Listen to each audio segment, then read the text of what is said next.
Good job making it this far. Things are going to get more and more fun starting in this section because we're now learning real tools that real companies use and that will get you hired. And development also becomes a lot faster because we're using these tools to make us build websites faster and better. So let's talk about React. What do we have before React? Well, as I've mentioned before, we had jQuery. jQuery was, as you remember, very imperative. Writing code was like mixing ingredients sequentially. If this happens, then do this, and then do that, but also if this happens, then do this. And it created a lot of inconsistencies. And if you remember the DOM manipulation section, well, that is really, really difficult. And constantly keeping track of what changed and what to change is a huge mess. And it creates for very slow development. And as your website gets more and more complex, it becomes very, very hard to scale, which means it becomes very hard for teams of developers to manage it. Now, React was created at Facebook. As you know, Facebook is a pretty big app, and a lot of things need to happen for it to work well. And they had this problem, and they created React as a way to solve this issue and be able to have a tool that allows them to build websites in a nice, predictable way that you can have multiple developers working on it at the same time. And I like to use the analogy of a bread machine. Using React is kind of like that. You just throw in the ingredients, and React does all this magic underneath the hood and puts out a website. So it's very reliable and very consistent. And it does one thing really, really well, and that is the view. It manages to make our websites, the DOM, change in predictable ways that is easy to scale and easy to manage. And the beauty of React is that because it's just the view, it doesn't necessarily mean it's only for browsers. As a matter of fact, React can be used with mobile devices to build native apps. It's used in virtual reality apps. You can build desktop apps with React. Anywhere that has a view, well, React can use it. And big companies, as I mentioned before, Facebook and Instagram use React, and Netflix uses React. Whenever you browse through movie choices, well, that's using React underneath the hood. It's a very, very useful tool and in very high demand. So I'm excited to talk about React and teach you this valuable skill in this section. Now, in order to understand React, there's a few things that we want to go over. And these are principles that are very valuable that have been learned over the years by developers.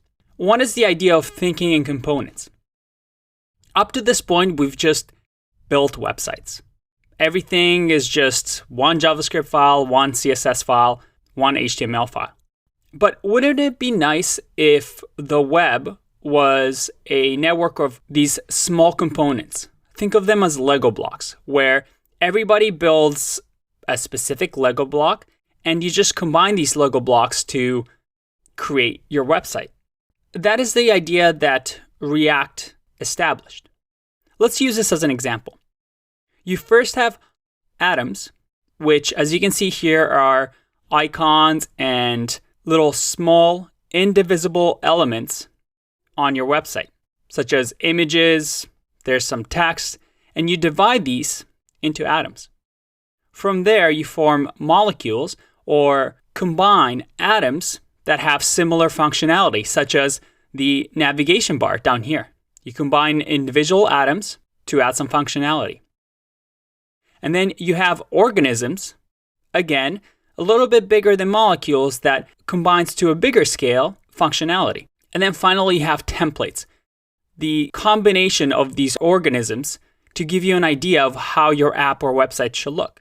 Finally, you have your pages, that is, the page of your app. And if you think in components, as this image demonstrates, well, you're able to build small little components that you can reuse and put on different parts of the web page. For example, this back button here, If I build a React component that is the back button, I can now use it on multiple pages and I don't have to rewrite the code. If I wanted the navigation bar to be used in different areas of the app, well, again, I don't need to rewrite the code. I write it once and I can reuse it. As a matter of fact, I can even share it with the world. And this idea of components makes React amazing because right here I have a website that has React components built by somebody. And we can reuse these.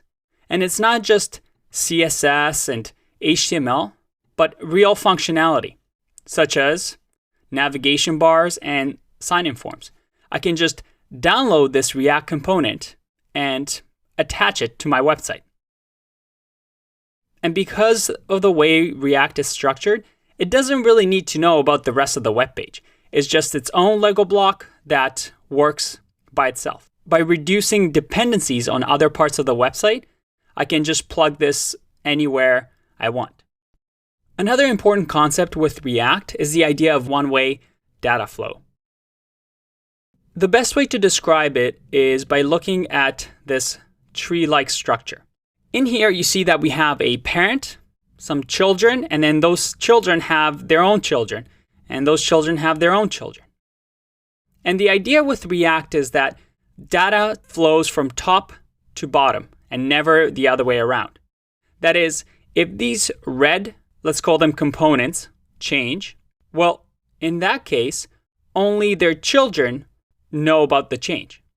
The parents don't really care about the change because, well, the direction of the data flow is just always downstream. So if we go back to the idea of components, if we had a website built on components, and this was the page, and these were organisms, and then molecules, then atoms, well, in that case, the red components change, and then only the ones below it, as you can see here in blue, know of this change. And based on that, they will act accordingly and change as well. Now, without actually having a problem, it's hard to understand this concept, but trust me, this is a very important concept that React brought in. It creates a lot of really nice bug-free code. And it is an idea that you'll understand more and more as we start to code in React. The next thing is the idea of virtual DOM. You know what the DOM is, the document object model. And we also learned that one of the most important things as a developer is to minimize the amount of DOM manipulation that we do because, well, web browsers have to work really, really hard to achieve that. And it reduces the performance of the web page plus increases bugs. I think this image demonstrates what React does really well. Beforehand, we were the painters. We told the DOM exactly what to do. Remove this element, then put this in, and then also add this and color this way. With React, we have this React bot. And the React bot creates something called the virtual DOM. Virtual DOM is just a JavaScript object. And this JavaScript object that just describes our website, the current state of the website. And we just give it that object to React, and the React bot will automatically make changes to the DOM and paint the picture in the most optimum way possible.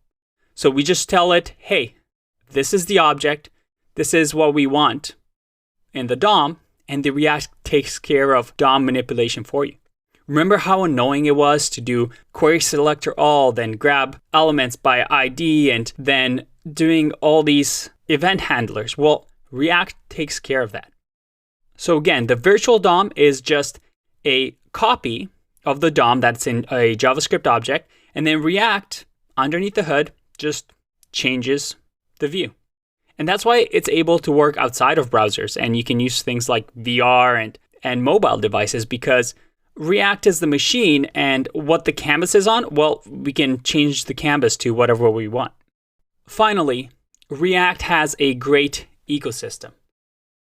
It is probably one of the biggest ecosystems in JavaScript right now, and there's so many tools that work with React. As a matter of fact, the developer community is so big that any problem you have, there's most likely a chance that somebody else has had it and has posted it on the internet and you can find solutions for. You can find React packages in NPM. You can use it with Node. There's Webpack and Babel that you can use with it. It's just a really good ecosystem that uses the latest JavaScript technology to build websites in a really nice, elegant way. Now, one thing that I want to warn you about.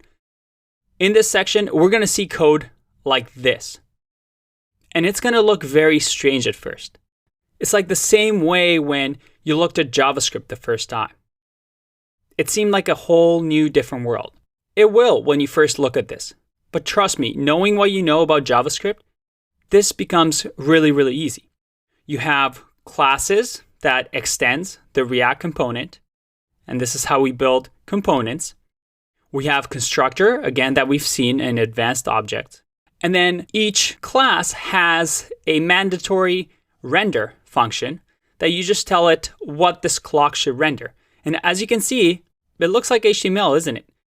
It's not exactly HTML, but the syntax is very similar. So even by looking at this, you see that this clock component, again, this logo block, just returns a hello world h1 tag with an h2 that says it is, and then the time.